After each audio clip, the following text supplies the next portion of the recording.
मुन्ना और चिंटू नाश्ता कर रहे होते हैं। तभी चिंटू एक मशीन के साथ छेड़छाड़ कर रहा होता है। मुन्ना पूछता है, यह क्या कर रहे हो चिंटू? चिंटू जवाब देता है, भैया यह मशीन मुझे बाहर पड़ी मिली थी और मैं इसे चलाने की कोशिश कर रहा हूँ। जैसे ही चिंटू उस मशीन का बटन दबाता है, वह अचानक गायब हो जाता है। ये देखकर मुन्ना घबरा जाता है और अपने भाई को ढूंढते ढूंढते बहुत परेशान हो जाता है। मुन्ना एक वैज्ञानिक के पास जाता है और सारी बात बताता है। वैज्ञानिक मुन्ना की सारी बात ध्यान से सुनकर स्क्रीन पर कुछ देखता है और कहता है, तुम्हारा भाई अब 2050 में पहुंच चुका है। उसे रेड बुल ने कैद कर लिया है। यदि चिंटू वहां 1 घंटे भी रहा तो उसे रोबोट बना दिया जाएगा। यह सुनकर मुन्ना उदास हो जाता है। तब वैज्ञानिक उसे एक फ्यूचर पावर सूट देता है और एक पोर्टल खोलता है। मुन्ना उस पोर्टल के अंदर प्रवेश कर जाता है। मुन्ना खुद को भविष्य की दुनिया में खड़ा हुआ पाता है। चारों तरफ उड़ने वाली कारें, लोहे से बनी बड़ी बड़ी इमारतें और हर जगह रोबोटिक मशीनें दिखाई देती हैं। मुन्ना डरते डरते हवा में उड़ान भरता है और दूर एक बहुत बड़ी फैक्ट्री देखता है। फैक्ट्री के आसपास बहुत से सुरक्षा गार्ड घूम रहे होते हैं। मुन्ना समझ जाता है कि यही रेड बुल का अड्डा है। वह फैक्ट्री की छत पर उतरता है और अंदर झांक कर देखता है कि बहुत से इंसानों को पिंजरों में कैद किया गया है। मुन्ना फैक्ट्री के नीचे उतरकर अंदर बढ़ रहा होता है कि तभी पीछे से 2 रोबोट आकर उस पर हमला कर देते हैं। मुन्ना उन्हें वहीं खत्म कर देता है। मुन्ना आगे बढ़ ही रहा होता है कि एक बड़ा रोबोट उसे पकड़ लेता है और रेड बुल किंग के पास ले जाता है।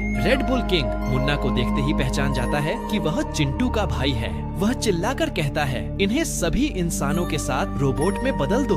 मुन्ना चिल्लाता है, रेड बुल किंग मेरे भाई को छोड़ दो, मैंने तुम्हारा क्या बिगाड़ा है? रेड बुल किंग कहता है, अब तुम भविष्य में आ ही गए हो तो तुम्हें रोबोट तो बनना ही पड़ेगा, या फिर मुझसे लड़ो। यदि तुम जीत गए तो यहाँ से जा सकते हो, वरना तुम्हें भी रोबोट बना दिया जाएगा। मुन्ना लड़ाई के लिए तैयार हो जाता है। दोनों एक विशाल स्टेडियम के बीच आमने सामने खड़े होते हैं। लड़ाई शुरू होती है। रेड बुल किंग मुन्ना को जोर से मुक्का मारता है और मुन्ना वहीं बेहोश हो जाता है। कुछ देर बाद मुन्ना फिर उठता है और कैमरे की ओर देखकर कहता है, अगर आप चाहते हैं कि मेरा भाई इस दुनिया से वापस चला जाए तो वीडियो को लाइक करो, चैनल को सब्सक्राइब करो और कमेंट में भेजो लाल दिल। इसके बाद लड़ाई फिर शुरू होती है। इस बार मुन्ना के लिए उसका भाई दांव पर होता है। मुन्ना रेड बुल किंग को उठाकर पटक पटक कर मार देता है। वह वहीं खत्म हो जाता है। मुन्ना अपने भाई चिंटू और सभी इंसानों को आजाद करता है। एक पोर्टल खुलता है और मुन्ना और चिंटू खुशी खुशी अपनी पृथ्वी पर लौट आते हैं।